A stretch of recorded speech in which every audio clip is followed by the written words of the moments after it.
종목 터치 시간입니다.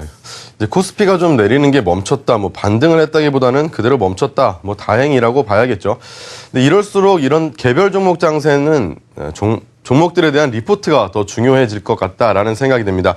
그래서 여러 가지 리포트들을 또 준비해 봤는데요. 먼저 SK CNC부터 보겠습니다. 목표가 16만 원이고 매수 의견 한국투자증권에서 냈습니다.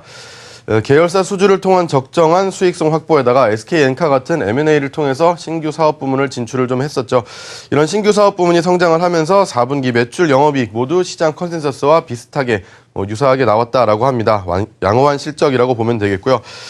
최근 경제가 이제 저성장 국면에 들어서면서 다른 기업 같은 경우에는 이 경제 성장 전망에 대해서 좀 불투명해졌다라고 볼 수가 있는데, 이 SK CNC 같은 경우는 2013년 분기별로 YOY로 볼 때 7에서 18% 이런 정도 증가를 쭉 해주면서 견조한 흐름을 보여주고 있습니다.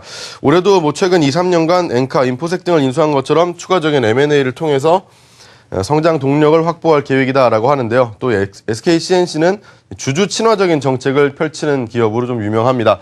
자사주 매입 같은 경우에도 2010년부터 12년, 13년에도 쭉 이어지고 있고요. 그리고 배당금도 2011년에 1,000원, 2012년엔 1,250원, 2013년 작년에는 1,500원 이렇게 늘어나고 있는데요.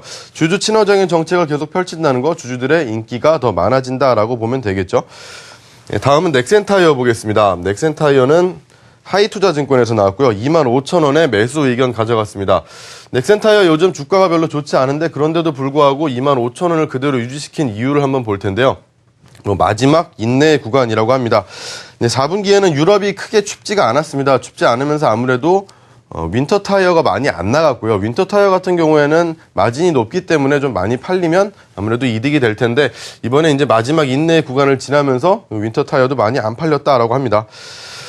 그럼 그림 보면서 좀 설명드리겠습니다.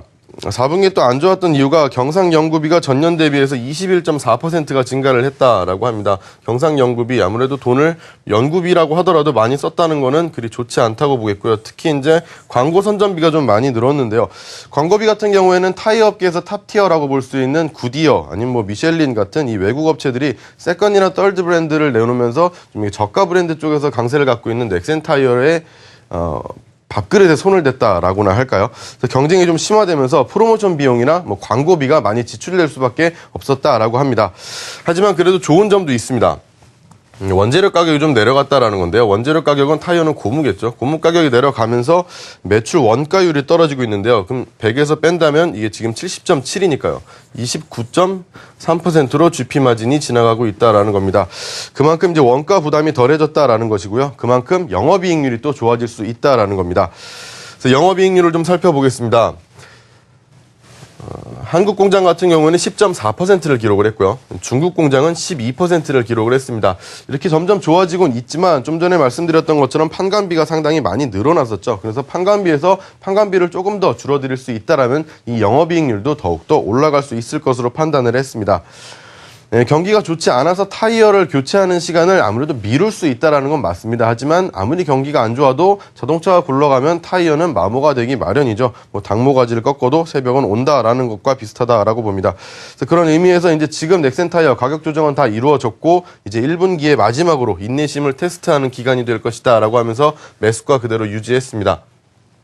다음은 덕산하이메탈 보겠습니다. 24,000원의 목표가 제시했고요. 매수 의견으로 투자 의견을 상향 조정했습니다. 그 이유 볼 텐데요. OLED 소재 매출액 증가세로 전환할 예상이다라고 하는데요. OLED 소재 매출액이 올해는 다시 증가세로 전환될 것이라고 합니다. 삼성 디스플레이의 이 OLED 라인이 다시 가동률이 좀 상승할 것이라고 전망하고 있는데요. 그래프를 보시면 삼성 디스플레이가 이 OLED 쪽에서 매출액이 늘어날수록 덕산 하이메탈도 매출이 좋아진다라고 볼 수가 있겠습니다. 그런데 당초 예상보다 한 달 앞당겨진 삼성전자의 갤럭시 S5 출시, 그리고 2분기로 예상되는 삼성전자 OLED 태블릿 PC 출시 때문에 덕산 하이메탈도 수혜를 입지 않을까 합니다. 마지막으로 솔리드 보겠습니다. 10,000원이고요. 매수 의견의 교보증권입니다. 교보증권의 2월 중소형주 탑픽이고요. 올해 주식시장에서 찾아보기 힘든 실적 고성장 가능성이 높은 기업이다라고 합니다. 그 이유를 볼 텐데요. 이제 솔리드에서 갖고 있는 신제품이라고 보는 이 다스 시장에서 고성장을 갖고 있다라고 합니다. 다스는 이제 LTE에 들어가는 건데요. 해외에서 실적이 점점 증가하고 있다라고 합니다. 그리고 시장은 또 해외에서 이 다스가 갖고 있는 시장이 점점 커지고 있기 때문에 그 수출 비중도 12년에 23%, 13년에는 34%, 2014년 올해는 51%까지 늘어나면서 실적은 더욱더 좋아질 전망이라고 합니다. 솔리드에 대해서 10,000원의 목표까지 제시한 교보증권 의견까지 봤습니다. 종목 터치 시간이었습니다.